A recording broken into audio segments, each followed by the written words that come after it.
कि अगर तैयारी को तुमने समेटना सीख लिया, ठीक है, चीज़ों को बार बार करना सीख लिया, तो तुम्हारा सिलेक्शन दुनिया का कोई भी ताकत नहीं रोक पाएगा। अपने आप को जितना बिखेरोगे, इस समय को जितना ज़्यादा बर्बाद करोगे, उतना तुम्हारा नुकसान है। 90 दिन का अपना शेड्यूल बना करके चलो, एक एक दिन जैसे बीतता जाए वैसे वैसे दिन को मेरे भाई काटते जाओ यहाँ पर, और अपने सिलेबस को उसके आधार पर बांट करके पूरा करते जाओ। यकीन मानो तुम्हें किसी और वीडियो की ज़रूरत नहीं पड़ेगी, कोई और वीडियो देखने की आवश्यकता नहीं होगी, और एकमात्र जो हमने बताया उसी के आधार पर चीज़ें हो जाएंगी। सबसे पहले आपको दिन में 9 घंटे कम से कम पढ़ने की आदत लगानी होगी, अगर अगले 3 महीने का आप यहाँ पर टारगेट बना करके चल रहे हो तो। और 9 घंटे का जो ब्रेकआउट है वो ऐसे करना होगा कि शुरू में मैथ्स और रीजनिंग को 2.5 घंटे आपको देने हैं, जीएस को भी आपको 2.5 घंटा देना है। जीएस में ही समझ लीजिए मूल विधि संविधान मैंने रख दिया है, ठीक है, और हिंदी को आपको 1.5 घंटे दे करके चलना है। इतना ब्रेकआउट करना है। कई बार रीजनिंग को कम कर लेना, थोड़ा सा मूल विधि संविधान में समय दे देना, थोड़ा सा गणित में दे देना, लेकिन ऑन एन एवरेज आपको इतना समय दे करके चलना पड़ेगा। तो ये 9 घंटे का आपका ये ब्रेकआउट हो जाएगा। तैयारी तो दोस्त हर कोई करता है, लेकिन सिलेक्शन कुछ ही लोगों का हो पाता है। एक शिक्षक से हर बच्चा लगभग पढ़ रहा होता है मेरे भाई यहाँ पर, लेकिन कुछ जो है उस पार चले जाते हैं, कुछ इस पार टिक जाते हैं। वो होती है आपकी अपनी पर्सनल गलतियाँ, वो मत करिएगा बस। इसीलिए मेरे भाई यहाँ पर सीधा सीधा 2 बातें लिखिए, क्या करना है और क्या नहीं करना है। करने में अगर हम बात करें तो देखो, जितना महत्वपूर्ण तुम्हारा पढ़ना है ना बच्चों, उतना ही महत्वपूर्ण बच्चों तुम्हारा रिवीजन भी है। तो रिवीजन करना बहुत ज़रूरी है, रिवीजन को आप स्किप नहीं कर सकते, ठीक है। प्रैक्टिस आपको करना ही पड़ेगा 40 से 50 ऑन एन एवरेज, हर एक सब्जेक्ट में इतने क्वेश्चंस की प्रैक्टिस को लेकर के चलो, ठीक है। वीकली टेस्ट आपको देने पड़ेंगे। इससे क्या होता है, थोड़ा सा अंदाजा लगा रहता है और आप ट्रैक पर बने हुए रहते हैं। जब अलग अलग जगह अलग अलग प्लेटफॉर्म पर आप टेस्ट देते हो ना, तो वहाँ एक आइडिया लग जाता है कि आप बाकी भीड़ में कहाँ पर खड़े हो, ठीक है। तो ये थोड़ा सा आप ध्यान रखो।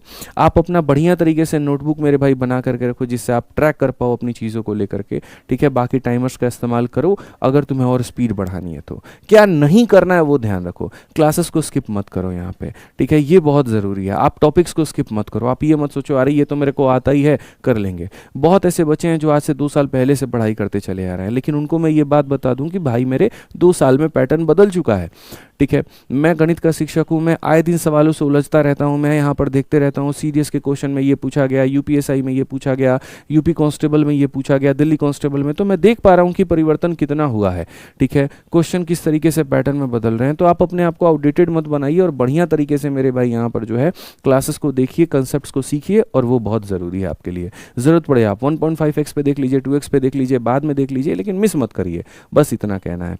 खाली थ्योरी पर फोकस मत करिए, प्रैक्टिस पर भी फोकस करिए। इस किताब का होना ज़रूरी है, और ना सिर्फ होना ज़रूरी है बल्कि 2 से 3 बार का ख़त्म करना बहुत ज़रूरी है अगर आप सिलेक्शन लेना चाहते हैं तो, ठीक। बाकी यहाँ गिव अप मत करो भाई, मॉक टेस्ट देते रहो, और जितना महत्वपूर्ण मॉक टेस्ट है उतना ही महत्वपूर्ण उसकी एनालिसिस भी है, तो ये ध्यान रखो यहाँ पे, ठीक है। वीक एरियाज़ के ऊपर में काम करो और उसके ऊपर में एनालिसिस करो भाई, ठीक। और अंत में मेरे भाई यहाँ पर कहेंगे कि भैया शॉर्टकट के ऊपर में खाली डिपेंडेंट मत रहो, थोड़ा सा बढ़िया तरीके से गहन अध्ययन करो। मूल विधि संविधान पे स्पेशल फोकस करो यहाँ पे, और रीजनिंग के वो टॉपिक जिसमें सबके नंबर कटते हैं उसके ऊपर में भी स्पेशल फोकस करो, ठीक है। बस एक ही बात कहूँगा अंत में यहाँ पर कि अगर तैयारी को तुमने समेटना सीख लिया, ठीक है, चीज़ों को बार बार करना सीख लिया, तो तुम्हारा सिलेक्शन दुनिया का कोई भी ताकत नहीं रोक पाएगा।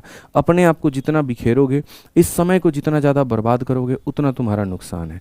90 दिन का अपना शेड्यूल बना करके चलो, एक एक दिन जैसे बीतता जाए वैसे वैसे दिन को मेरे भाई काटते जाओ यहाँ पर, और अपने सिलेबस को उसके आधार पर बांट करके पूरा करते जाओ। यकीन मानो तुम्हें किसी और वीडियो की ज़रूरत नहीं पड़ेगी, कोई और वीडियो देखने की आवश्यकता नहीं होगी, और एकमात्र जो हमने बताया उसी के आधार पर चीज़ें हो जाएंगी। क्योंकि अक्सर इंसानी फितरत ये होता है, हम वीडियो 100 लोगों की देखते हैं और लास्ट में हम कुछ भी नहीं करते। ऐसा बिल्कुल भी नहीं करना है। 2 लोगों की ही वीडियो देखो, 4 की ही वीडियो देखो, लेकिन कम से कम उसको अप्लाई करो अपने जीवन में, तभी तुम्हारा सिलेक्शन हो पाएगा, ठीक है। बाकी अगर मेरी बातें समझ में आई हो, आपका चीज़ें पसंद आई हो, तो यहाँ पर वीडियो को हर जगह पर शेयर करिएगा और चैनल को सब्सक्राइब करिएगा। अपने दोस्तों तक पहुँचाइए जो यूपीएसआई की तैयारी कर रहे हैं, ताकि उनको भी एक फ़ायदा मिल पाए यहाँ पे, ठीक है।